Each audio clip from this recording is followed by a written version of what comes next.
Dear Heavenly Father, thank you so much for this opportunity to have a conversation. I pray and ask that you be in the midst of it, that we learn something new, that we're challenged, that we grow in some way because of this moment. It's in Jesus' name I pray this. Amen.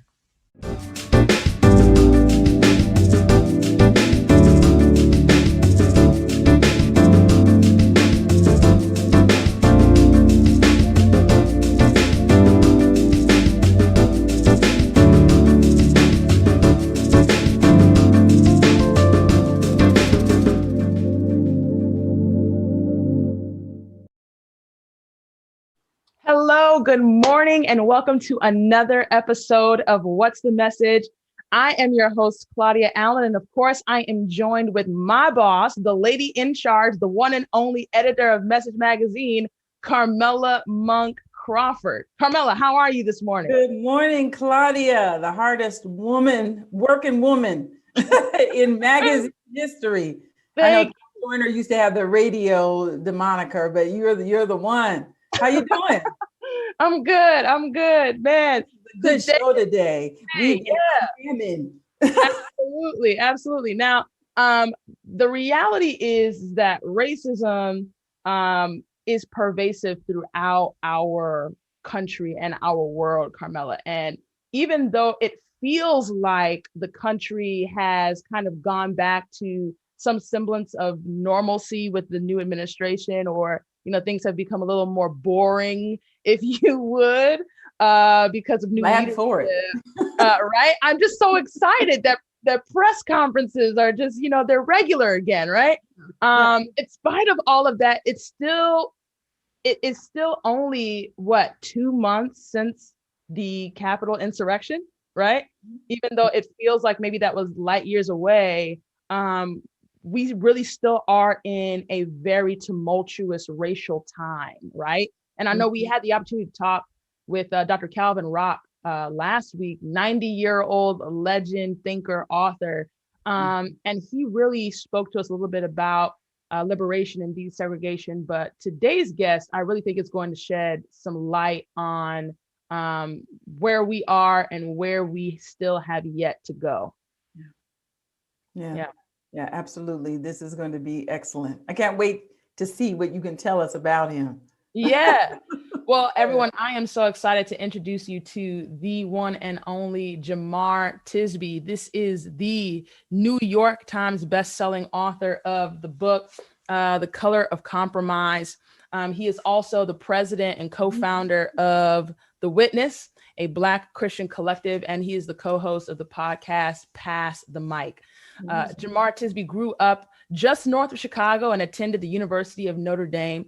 He went on to join Teach for America and was assigned to the Mississippi Delta Corps, where he taught sixth grade at a public charter school and later went on to become the principal. He received his MDiv from Reformed Theological Seminary and is presently working toward his PhD in history at the University of Mississippi, studying race, religion, and social movements in the 20th century. Jamar and his family call the Deep South home and especially love the weather, the people, and the food. His new book, How to Fight Racism, released in January of 2021 and is available for you to get right now wherever you buy books. And today, we are really going to be having a deep conversation with Jamar about the most recent publication. So if you haven't already, just make sure that you go to Amazon, Barnes and Nobles, wherever you like to get your books. Make sure you get a copy of How to Fight Racism. Jamar, thank you so much for being here. This is my pleasure. Thank you for inviting me.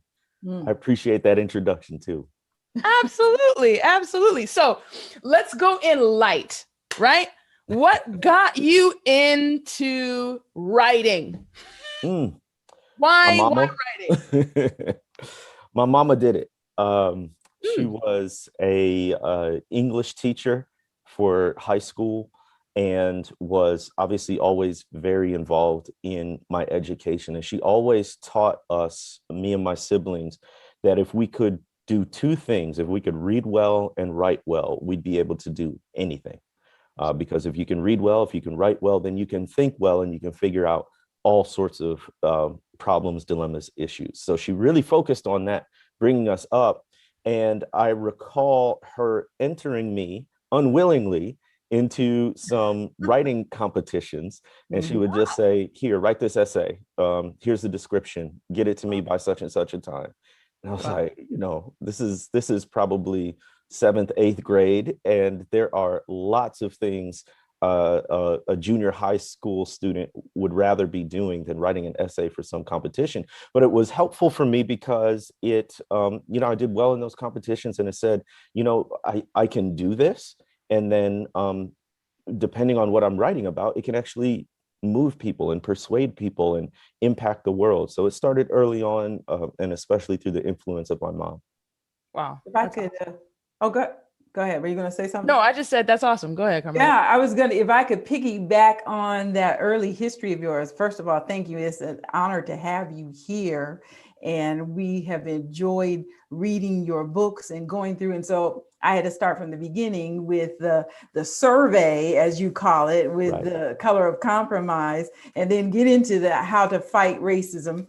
And so as you're going through this, and as we're talking with you right now, there's one thing that you do in How to Fight Racism that I'd love for you to share with us. You talk about writing your racial autobiography. I would love to hear maybe a brief synopsis of what your racial autobiography is, and how you first sensed a calling to write on this racism and Christianity and the relationship between the two. So remind me of the second question if I don't get to it.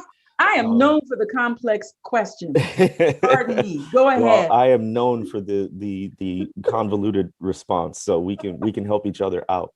One of the most important sections of the book, I think, is a table, which is the racial identity development table. And so it talks about the process which social psychologists have studied. It's the process of becoming racially aware. And this is something that happens no matter what your race or ethnicity. So in the book, I include the racial identity development table for Black people. And there's also another one for white people there too. So I say that because as we write our racial autobiographies, in other words, just our personal experiences, our personal memories of race, what we're often doing is, even if we are not aware of it, we're walking through this racial identity development process throughout our lives. And in the very beginning, most of us, no matter what race or ethnicity you are, we begin with a state of sort of passively accepting what the broader culture says about race. And so there's this level of unawareness. You're still participating in this racial system, but you don't know it yet. You can't name it yet. You can't define it yet. So early in life, for me, that looks like going to Catholic grade school, and we had mass every week. And I remember at the Eucharist, the high point of the Catholic mass, everybody else would get up and go take the Eucharist except the Black kids. Now, I didn't understand the theology of everything. The reason why all the other kids, including white kids and Latino kids, were getting up to go take the Eucharist is because they were Catholic. They had gone through confirmation and everything. And so by that denomination's standards, they could receive the Eucharist. But the Black kids were all Protestants. And so we didn't go up to receive the Eucharist.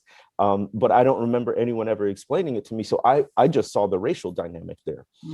Also about that time, I remember being on the basketball team in 5th or 6th grade. Now, I rode the bench. I am not a baller in any shape, way, or form. But I traveled with the team, and it was about the camaraderie. It was about the friendship. And I remember, we grew up in a working class, blue collar town. It was a harbor town north of Chicago. And our school's gym had this gym floor that was just chipped and uneven. It had been waxed over 1,000,000 times. And if you bounced the ball, you didn't know where it might end up. And we didn't have locker rooms. We had to change in basically like this custodial closet before games or practice. And that's just all we knew. We didn't think it was bad or anything until we started traveling to these other schools in our conference. And I remember going to one in particular in one of the wealthier suburbs of Chicago and walking into their gym, and it had these brand new rubber floors. I didn't even know you could have a gym floor made of rubber. And they had all these new logos painted onto the walls. Even the lights were brighter in this place. And I remember thinking as we walked into that gym, it's a bunch of Black and Mexican kids mostly walking into this gym. I said, the only difference between us and them is our skin color. And those are some of my earliest sort of memories connecting race to different things happening in my life. So when did you, the second part of the question, sorry, was when did you first sense, I guess, I won't say a calling until you say that, but when did you sense the need to write and bring the racial history and experiences together with Christianity, and as you say in your first book, the Color of Compromise, and then want to continue that conversation? When did you get that calling to do that? That was closer to my adult life. So there were a couple of things that happened. I joined Teach for America, and they placed me in the Mississippi Delta on the Arkansas side. And in a USA Today article in 2019, it named the county where I live as the 4th poorest county in the entire United States. And that is direct reflection of the legacy of race-based chattel slavery there. It's literally cotton country. And so you have race-based chattel slavery, followed by sharecropping, followed by massive unemployment as agriculture becomes more mechanized, and these issues of generational poverty and everything that comes with it, from a crumbling infrastructure to underfunded public education to food deserts and healthcare disparities. All of that was walking into my classroom on 2 feet every day. And so it became real to me in a way that I had never experienced before. And I was invested and involved in it in a way, just knowing the kids, knowing their parents, knowing the community in a way that made these issues urgent and pressing for me. Then after 7 or 8 years in education, I went back to school to get my MDiv in seminary. And so this is in Jackson, Mississippi. And this is really when I start, as I'm building my theological knowledge, I'm also experiencing race just living in the Deep South. And Jackson, Mississippi has the second highest proportion of Black people in any city over 100,000 people. It's a city where 80% of the population is Black.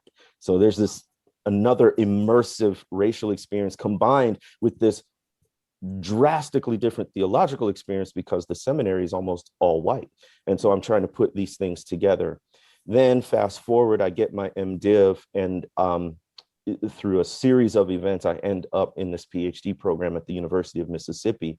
And now we're adding history to this mix of theology and race. Along the way, I've also started what became The Witness. So I'm doing these things in public.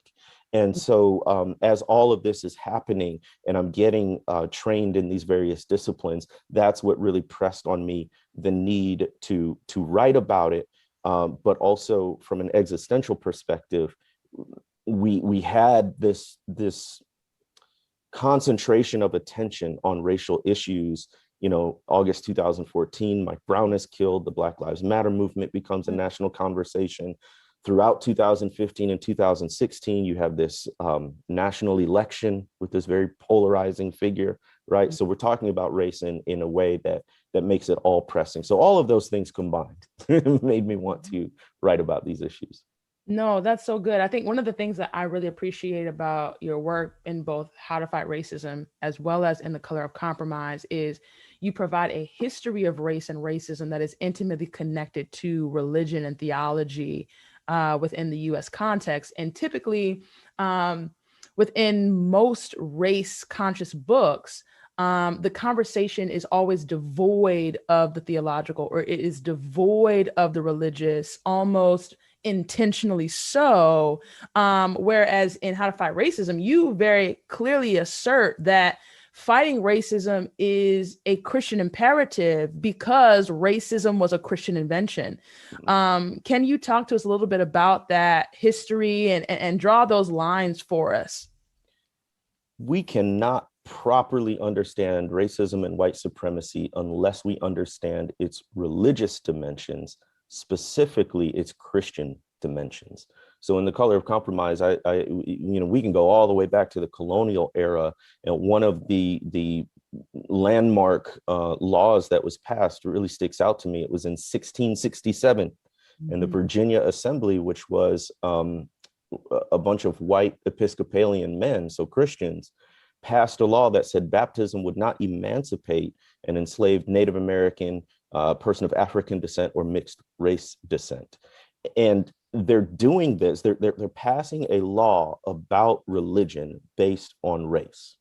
And there's so many examples throughout US history where Christianity is being deployed in the name of white supremacy and being constructed under the ideology of white supremacy. So you can fast forward to the Civil War, and there were literally what historians call pro-slavery theologians. They were using their prodigious intellect in a twisted way to make their theology conform to this ideology of white supremacy. And so there you get things like the Curse of Ham that says people of African descent are by nature in the Bible sentenced, condemned to lifelong slavery. You get the most people were monogenesists, meaning they thought all human beings descended from the same forebears. But you had some polygenesists who thought that people of African descent were literally a different species. That Adam and Eve, that's where white folks came from, and Black people came from some other source, like animals and apes. So you have folks doing things like this. Of course, you can fast forward to segregation in 1950s. There's a guy named G.T. Gillespie, who was the former president of Belhaven College, now university, gives an address to a bunch of Presbyterian pastors about the biblical case for racial segregation, right? And then throughout the civil rights movement, you have, white evangelicals many times on the side of segregation and racism. And even to this day, we have people essentially, slavery apologists in 2021, basically saying, slavery wasn't that bad, kind of a thing. So religion, and specifically Christianity, has always been in this mix. And the thing is, Robert P. Jones wrote a book. His most recent book is called White Too Long. And he's the head of the Public Religion Research Institute. So his book is packed with data, polls, statistics, and basically all of it shows that being white and Christian makes you more likely to be racist and makes it so that you hold on to those racist beliefs more tightly, which is haunting. How is that possible? Yeah. I think that's because it's like, and based even on your exegesis of various scriptures from Genesis to Revelation in the book, you show that that's not a proper interpretation. However, how is it that Christians are more likely going to be racist? Where are they getting this theology that is supporting their superiority complex? Right. So, I mean, from a philosophical perspective, I think it reveals that oftentimes we retrofit our theology to fit our ideology, and that we follow the culture first rather than Christ. That's good. So a lot of this, that what we're seeing is racist people who are racist, then going back to the Bible to justify their racism, right? But then now their bigotry is baptized in the Bible, which makes it have a lot more sticking power, because it's not just what I believe or a political party believes, this is what God is teaching. And so to disrupt or uproot those ideas is to disrupt and uproot foundational religious beliefs that sort of guide their entire existence and way of being in the world. But what they fail to realize is that what they're oftentimes following is not Christ, but whiteness. As Willie James Jennings says, it's a way of being in the world, a cognitive and affective seduction into believing in one's own superiority, and that one has the authority to determine what life should look like, not only for yourself, but for others as well. Wow. Absolutely. My mind is blown and I'm having a hard time, just as I was when I was reading this. You know, I have a strange question. When you were writing this book, who were you thinking about in terms of your audience? Were you writing this for white Christians? Were you writing this for Black Christians? Who? Yeah, I wrote it for the coalition of the willing. So first of all, who I did not have in mind were the trolls, or the folks who I call in the book racial justice resistors. I had the hunch, which has since proven true, that no matter what I wrote in the book, there were going to be plenty of people who simply reject it out of hand. And that's what happens. There are some really, really awful reviews about the book floating around out there. And it was just so interesting because I had this morbid fascination to see how they got to their rejection of the book, because there is a lot of sort of Bible in there. Now I say that and I want to make clear that the Bible, the book is not exclusively meant for Christians.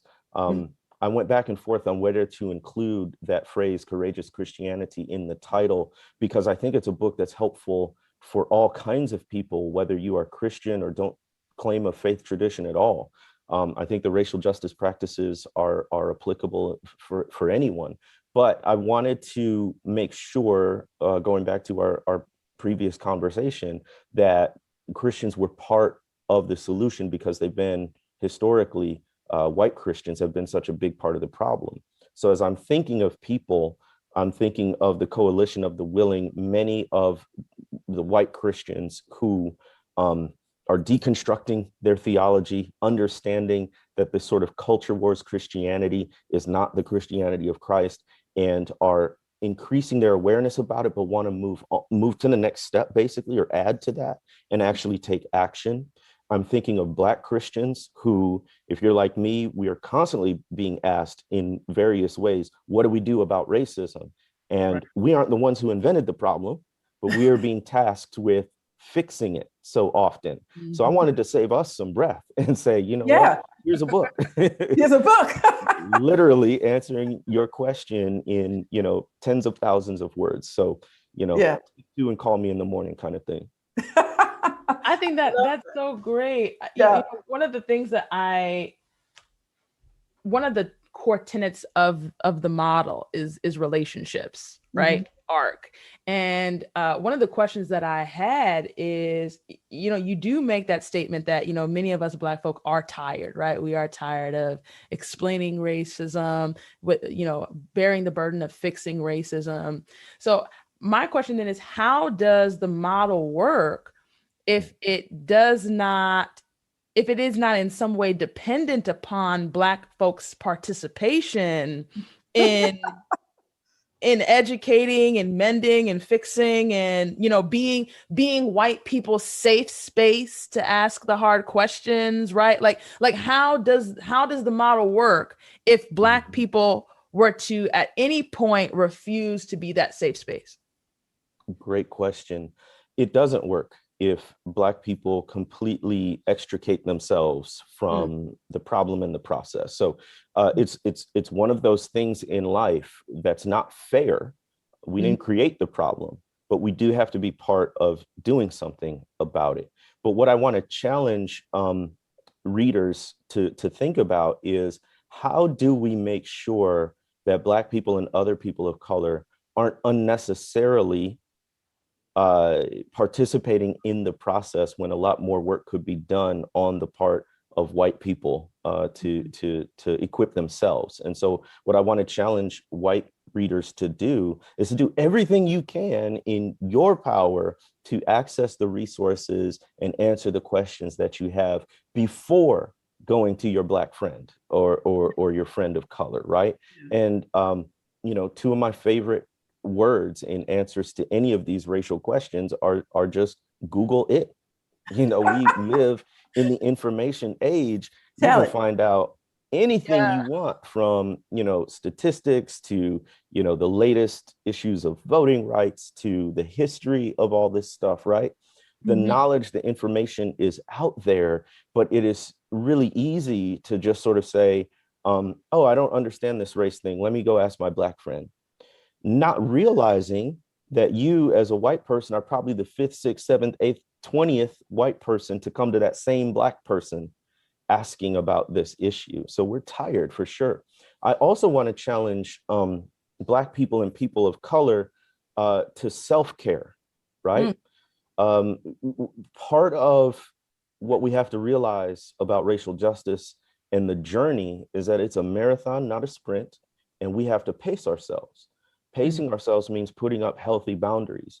Those healthy boundaries can look like, I have a whole section on Black mental health care and making sure that we have therapists of color who are trained in these things, and white therapists as well, but also increasing the pipeline of Black mental health therapists.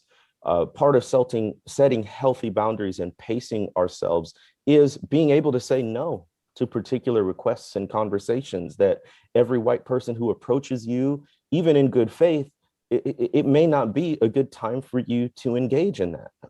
You may need to do some healing and have some rest before you engage in that.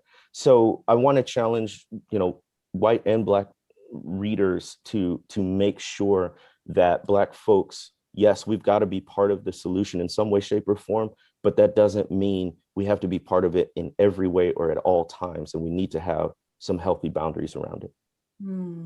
I have that temptation. I've always had that temptation to feel that, okay, well, I look around the room, I'm like, okay, here I go. Now I got to say this, and I had to be on point. You know what I mean? I have to have my citations correct. I have to have my carriage and my bearing the right way. And I have to speak in a way that is non-threatening, which, like you say, for a troll, it doesn't matter how you present. It doesn't matter. And it's not going to come across. My question to you is, because a moment ago you said, okay, speaking of the trolls, you wanted to see, you've got scripture in there, and people who are so-called Christians, it seems like it's pretty straightforward. I'm asking the flip side. Have you ever seen anybody, quote unquote, renounce their white card? And in doing so, what do you know to be the persuasive, maybe scripture or approach for them? Yes, I have seen people sort of have the light bulb go on. Just a couple of weeks ago, somebody was tweeting about the book and tagged me, and it was a middle-aged white guy. I'm not sure where he grew up, but sort of the core demographic of like white evangelicals who don't get it about race.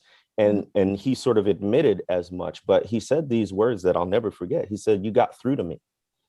And that was powerful. And I've been in a couple of situations back when we could speak to folks in person, and folks would come up to me afterwards. And there was this particular instance where an older white gentleman and his sister came up to me. His sister introduced him, and this older white gentleman with tears in his eyes was talking to me about how he had been born and raised racist, how he had been racist all his life and never realized it, but how reading The Color of Compromise in that case and understanding this history had really pierced his heart. And like I said, with tears in his eyes, he was saying, this changed me, and I want to do differently now. So you have those stories. I'm not doing a documentary of these folks. I don't know how the trajectory of their life is shaping up, but I take them at their word. And so when you ask what has been persuasive, one of the things is history. And my burden is that, ask virtually anyone, and we can all say that racism has been a big problem, but can we talk about it in detail? And I find that when we read history and we learn the details, the names, the faces, the places, the events surrounding racism, it hits different, right? We move beyond the impressionistic to the specific.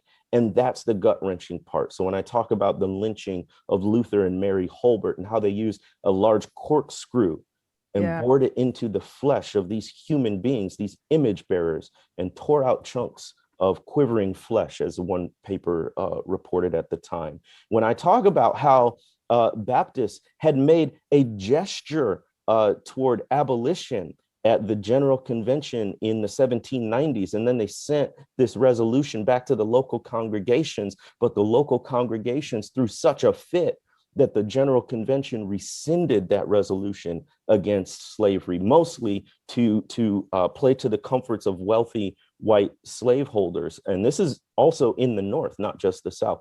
So my point being, when you learn the specifics of history, it evokes an emotional response, which can lead to empathy. Empathy is the foundation of solidarity and anti-racist action. Until we can sort of understand one another on this human level, that these are other human beings who are suffering because of racism and white supremacy, that hurts me like it hurts them. When one part of the body hurts, we all hurt, right? Until we get to that point, we can't really make progress. So history is one. If I can name just a couple other things, personal testimony often is a good entryway into conversation.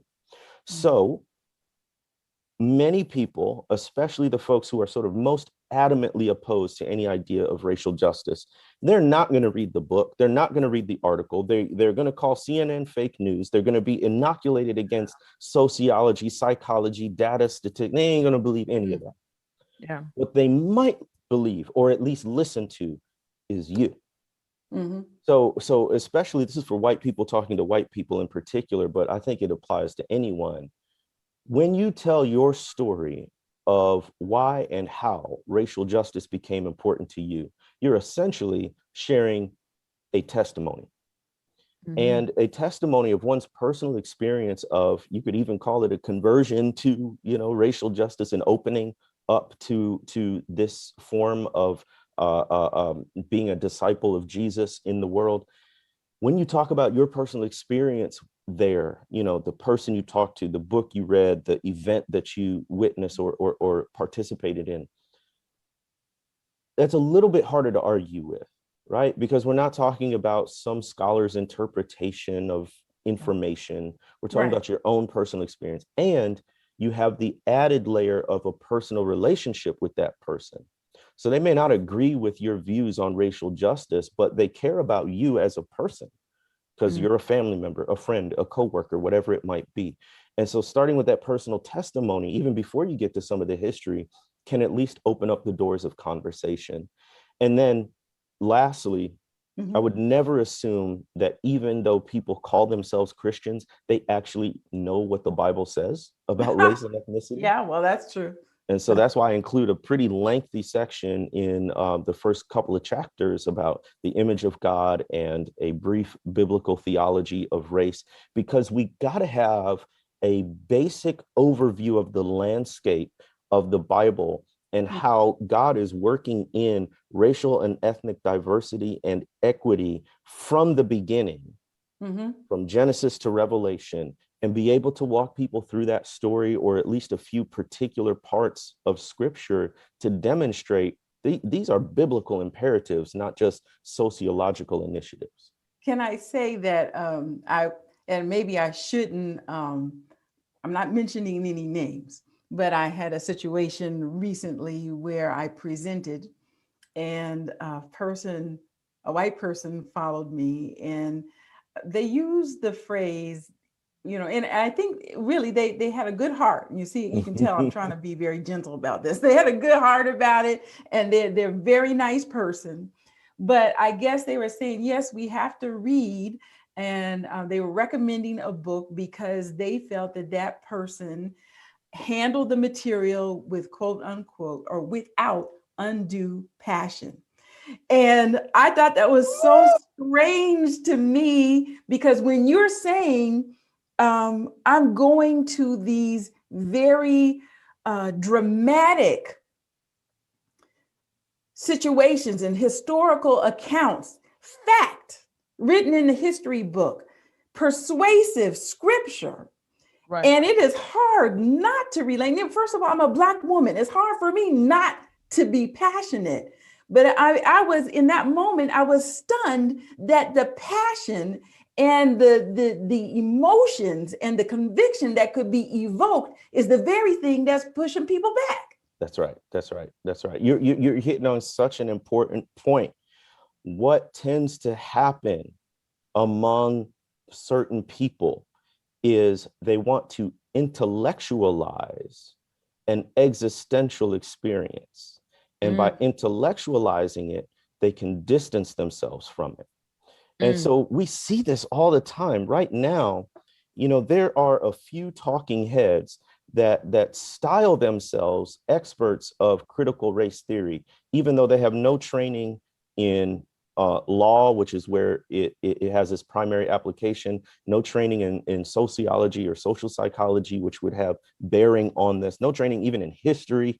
And what they're doing is they have this veneer of politeness, of detached, unbiased, I'm just evaluating both sides, and through this scientific evaluation through logic, then clearly, critical race theory and all that goes with it is anti-biblical and Christians can't get behind it. But because they put on this mask of intellectualism, it seems more palatable. Can we go back to the 1990s and Charles Murray writing the book, The Bell Curve, which he's saying that there is an inherent intellectual inferiority among certain parts of the population, namely Black and brown people, right? But because it's in a book, and because he's got some credentials, and because he's presenting it in this academic way, it seems to have validity. Oh, we could go on and on. I don't know how you can read history or read the Bible and not be passionate. Yeah. That to me, to have this veneer of being dispassionate is it makes me question, did you read it? Did you understand it? Did you grasp it? Did it grasp you?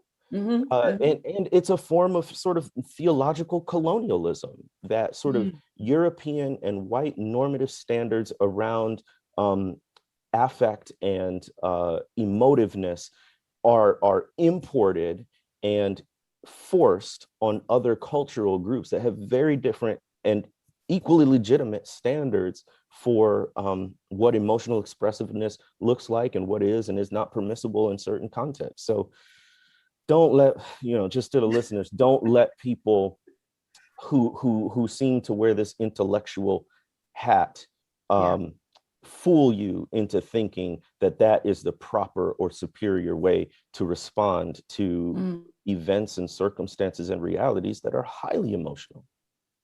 One of my favorite quotes in the book is, and I'd love for you to respond to this, and then maybe even segue into the purpose of the witness with this. But you say milquetoast sermons about all people being equal in God's sight and injunctions to treat everyone fairly is like going for a swim and calling it a shower. You get wet, but you don't get clean. Talk to the people about this right here, Jamar. Ooh, you really trying to get me fired up on today. It's what I do best. I am sick and tired of really weak sermons and teachings from Christians on race. Because even the most staunchly segregationist, backwards thinking white Christian pastor would say something like, all the ground is level at the foot of the cross. Even slaveholders at a certain point, not initially, but at a certain point, would promote the conversion of enslaved people to Christianity, right? So it's the bare minimum, the bare minimum, the least, as the young folks say, to say that Black and white people and other people of color are equal. Duh, we know that, but that's not transformative and that's not prophetic, right? It's what Martin Luther King Jr. called pious irrelevancies and vain trivialities. Just hot air. When you don't talk about justice, when you don't talk about equity, when you don't talk about power sharing, when you don't preach to the idols of your congregation, and for many right now, it is Christian nationalism, right? When you don't name those things and be specific, when you don't talk about how racism evinces itself in policy, and so that we must promote as Christians voting rights. Right. And that's not a partisan issue. It's not Democrat or Republican. It's just saying in a democracy, everybody who's eligible should have the right to vote, and it should be easy, not difficult. You know, those are the kinds of things where the rubber meets the road. And so often, you know, church leaders, teachers, whoever it might be, skate by saying, you know, I believe all people are equal. Okay, so what are you doing to actually bring that about? And if you have a position of leadership and teaching within the church, what are you doing to disciple your people into that? Because it's going to make some people mad. Yeah. And there are a lot of people who don't do that. Yeah. Speaking of making people mad, and something that is the opposite of a milquetoast sermon, I want you to go straight there when you talk about ecclesiastical reparations. Yes. To me, well, that was in the first book, wasn't it? But yeah, I mean, you kind of break it down in both of them. The whole idea that we could start, because this is something else that, you know, we came up recently, we encountered where, you know, we want to put out a statement, and many people want to put out statements today. You know, I condemn this. We don't like this. For me, that is dissatisfying only because it ends. You know, we look good. We put it up there. It's on our social media. I'm like, let's go down to where the rubber meets the road. What are you willing to sacrifice and give up? And so when you talk about a church or a church organization stepping down into the water, what would that look like to you? That's right. So I borrow that term ecclesiastical reparations from Presbyterian Korean pastor Duke Kwon, and he's co-writing a book with another guy, Greg Thompson, on reparations. And basically what Pastor Kwon is saying is the church doesn't need to wait on the federal government to enact reparations, right? I think there's a legitimate application here. In the Gospels, it says, you know, if you know that your brother or sister has something against you, leave your gift at the altar, go be reconciled to that person, and then come offer your gift, right? So it's the idea that if you know there is a ruptured relationship, if you know that there is repair that needs to be done between you and other people, God doesn't want our sort of hollow worship. He wants us to go be reconciled with one another and then come offer your worship in truth and in spirit, right? So if we look at that on the corporate level, white Christians, if you've been paying attention at all, know that your Black brothers and sisters have something against you. It's called racism and white supremacy. It's the legacy of race-based chattel slavery, Jim Crow segregation, the continued inequities around race that permeate our society. We know that's the reality. So what are we waiting for? Leave your gift at the altar and go repair that relationship. And so ecclesiastical reparation says, what can churches, what can Christians do with their money to bring about equity across racial lines? And so there are lots of ways to do this. There's a church in Florida that for all of its events, it utilizes vendors of color to do the food and whatnot. So they're patronizing Black businesses is one way to do it. That same church also had a relationship. The white pastor of this predominantly white church had a close friendship with a Black pastor of a Black church, heard they were in financial trouble, had been months and months and months behind on their rent. And so this white church opened up its doors for the Black church to worship there for free. I heard of another story recently where after reading the book and that section on Black mental health therapists, a congregation is forming a scholarship fund for Black people who want to be mental health professionals and to help them fund their education, right? There's other ways that churches can enact financial reparations. So many, who was I talking to? I was talking to a white Christian who had been raised in evangelical circles. And as a young lady, even in her teens and 20s, she didn't know there was such a thing as a bivocational pastor. She was going to this big white church that had full-time everything, huge, there's a children's pastor, there's a youth pastor, there's a young adults pastor, there's the senior pastor, all of them full-time employed, getting salaries and everything. Meanwhile, so many Black people and people of color are doing pastoring on the side. It's not their main source of income, and they can only give to the job what they can afford to give with the time they have left after they work their full-time job. So what if churches paid for a full-time salary so these Black pastors could devote more of their energy to the local congregation and community? We can go on and on and on, but the question for us all to ponder is, if we know that these racial inequities exist because of racism, what are we as followers of Christ going to do about it? And are we going to take our cues from the culture and the government? Or, like King said, are we going to be the headlight and not the tail light and lead the way? That is powerful. Could you then talk to us a little bit about what your mission and purpose is at the Witness Collective? Thank you. Thank you. Yes. So we recently expanded, and we are the Witness Incorporated, one organization with two divisions. So the one division that most will be familiar with is the Black Christian Collective. That is our multimedia arm. We are telling the expansive story of Black Christians, and doing that through blog posts, videos, events, you name it. Our newest division is the Witness Foundation, which I'm really excited about. It's our philanthropic arm, and these divisions sort of work together like word and deed. So the BCC is putting words to our experiences. The philanthropic foundation is putting it into action, and we do that mainly through a fellowship program. It's a 2-year fellowship.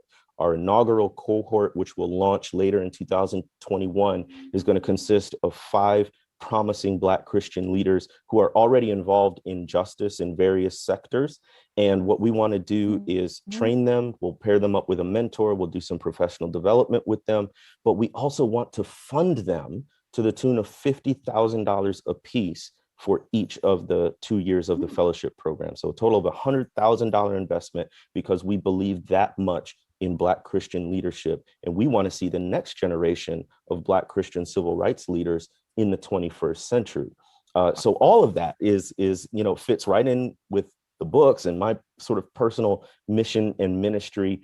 And it's about the we, not the I, in all of this. We have to build institutions. We have to build our own tables. We have to pull up a seat at the tables that we've built, and then interact with other folks on the basis of equality and come to the table as equals, not begging for crumbs at the table of white supremacy.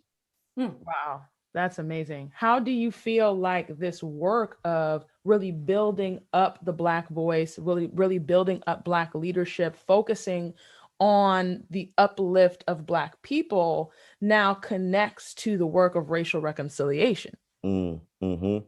Well, I think it's, so many of us Black folks just need to hear that we're not the only ones. So often we are in these predominantly white environments. We're being gaslit. We are being, ignored. Our experiences are being minimized. And this can happen in the workplace, in schools, in churches.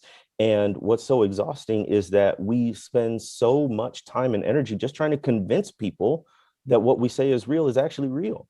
Yeah. And so what I think the Witness does is it provides that sort of safe haven for other like-minded folks to say, you're right. The things that you're experiencing are real. and whether people understand that or not. And here are some other folks around who get it as well. So I hope it's a place of refuge. I hope it's an organization that can help rejuvenate people. And how that connects to the work of racial justice and racial reconciliation is that pacing I'm talking about, that marathon I'm talking about, so that we're not constantly just giving and giving and giving and putting out our energy, but we can reclaim some of that energy, reclaim some of that strength to go out and then interact with white folks who have never experienced racism like we have, and not body slam somebody in the process, right? You know, because we've had a place to process it in a healthy way. So that's how I think, you know, we need these communities where we can sort of relax, be ourselves, speak in the vernacular that's comfortable to us, connect to the cultural touch points that are familiar to us, whether that's, you know, stereotypical things like, oh, I love the debate on Twitter. Do you put sugar on your grits? You know? Right. That's probably where we should have started. You know, so we will. He's in I think the conversation's polarizing. He does it the right way. He's in Mississippi. He does it the right way with the salt in the butter. But see, my parents were raised in Michigan, and they put they were raised with sugar putting on it. So I've had both. I feel like this conversation is polarizing enough. We don't even need to go there. We don't need to go there. But anyway, we need those spaces, but, you know, right? I think it's so beautiful that what you said a moment ago about investing in young Christian leaders, and that the name of your foundation and your organization is The Witness, because I guess right now the conversation is very strong with so many of our Black young people questioning, do I want to be associated with Christianity that has such a long history of corruption? And so I guess my question to you is, have you ever felt like you wanted to lose faith, and how do you empower young people to keep going? By God's grace, no, I've never thought seriously about leaving the Christian faith, because I knew Christianity was much more than what white people made it. There's wonderful scholarship being done now on the early African origins of Christianity. I would point listeners to Vince Bantu, Bantu. Just Google his name, and he's got a couple of books out about it. Lisa Fields at the Jude 3 Project has some podcasts on the topic with interviews from scholars and experts. So what we have to realize is that Christianity was around a lot longer and before whiteness, right? And that even many of the earliest Africans who were forcibly brought to North America were Christians themselves. They practiced a combination of African tribal religions as well as some Muslims, but there were also a contingent of Catholic Christians there, including some folks, historians speculate, some folks who came to the coast of colonial Virginia in 1619. So Black folks had Christianity long before Europeans had it, and long before this construct of whiteness arose in our society. So that's one thing, the historical aspect. The other aspect is looking not just at white evangelicals, not just at Christian nationalists, looking at the Black church tradition and seeing that not only was Christianity used as a force of oppression, Christianity has also been the motivation for liberation among lots of different marginalized groups, and specifically Black Christians. And so as I look at people like Ida B. Wells and Fannie Lou Hamer and Medgar Evers, who were all devoted Christians who also dedicated their time and energy and even sacrificed their lives for the cause of justice, not in spite of or as an addendum to their Christianity, but as core and central to their Christianity. So that makes me say, you know, we have this great cloud of witnesses. How could I abandon the faith because a few white people want to, in the name of ungodly, sinful ideas corrupt and co-opt the Christianity that Christ taught. Wow. In closing, is there anything that we didn't ask you in the book that you really want to share with people? And then as you do that, feel free to tell them how they can get the book. If you have any other promotional events, anything that you want to share with people on how they can get involved with you and your work. Well, thank you for the opportunity to talk about The Witness. And we are in the midst of our first formal fundraising campaign. It's called the Will You Be a Witness campaign. And it's your opportunity to really put your flag in the ground in this moment of racial reckoning that we're experiencing right now. So we would love for you to financially support this campaign. We're trying to raise $500,000 to fund this ministry. You can go to thewitnessinc.com. You can go to thewitnessinc.com, make your undesignated donation, or you can specify whether it goes to the Black Christian Collective or the foundation. I would love it if folks followed me on social media. I'm on Twitter and Instagram at Jemar Tisby, and on Facebook at Jemar Tisby and the number 1. And then you can also go to the jemartisby.com, and you'll find links to both of my books, The Color of Compromise and How to Fight Racism, at jemartisby.com, and also sign up for my newsletter there.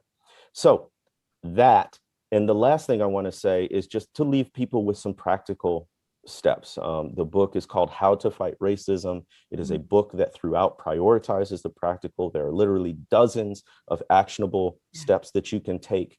One we talked about earlier in the show: write down your racial autobiography. And let me break it down even more. Just write down in a couple of paragraphs your first memory of race. Could be when you're in kindergarten, it could be much later. Write down your first memory of race, what you felt, what the situation was, and then see where that leads you. Maybe you keep writing, maybe you put the pen down and just ponder and pray over it. Another thing to do: it's really hard to build meaningful relationships across racial and ethnic lines. I find that the best way to do that and not treat people like projects is you get involved in some activity where there's a bigger goal, and then along the way, you get to know people. So if you think of sports, right? Your goal is to win the competition or beat the other team. And it's in that process that you develop a sense of camaraderie and deepen your relationships with other people. So whether that's getting involved in the parent-teacher association at your school, a civic club or group in your community that is assembled for some different broader purpose, but it puts you in contact with people from different races and ethnicities with whom you can develop authentic relationships. Think about, in your own situation, how you can be involved in those groups. And then lastly, I'm basically following the ARC model: awareness, relationships, commitment. On the policy level, the House of Representatives in Congress just passed H.R. 1. It is a sweeping voting rights bill that would be the most extensive since the Voting Rights Act in 1965. It's passed through the House, but it's got a very narrow path in the Senate. Most people don't think it'll pass because of the filibuster. But if you can call your senators, if you can write to them in support of H.R. 1, which would expand and protect voting rights, which has always been a struggle for Black people, then that's one way to get involved on a systemic level. That's amazing, man. Thank you so much, Jamar, just for spending a little bit of time with us here at Message. Everyone, like I said before, make sure that you get your copy of How to Fight Racism today. We've put the link in the bio, and also make sure you are following Jemar Tisby, as well as the Black Witness Collective and the Witness Inc. This has been another phenomenal conversation here on What's the Message. And like I always say, next week, we'll be right back here, same time, same place, just a different conversation. And I am excited about next week's conversation because next week we will have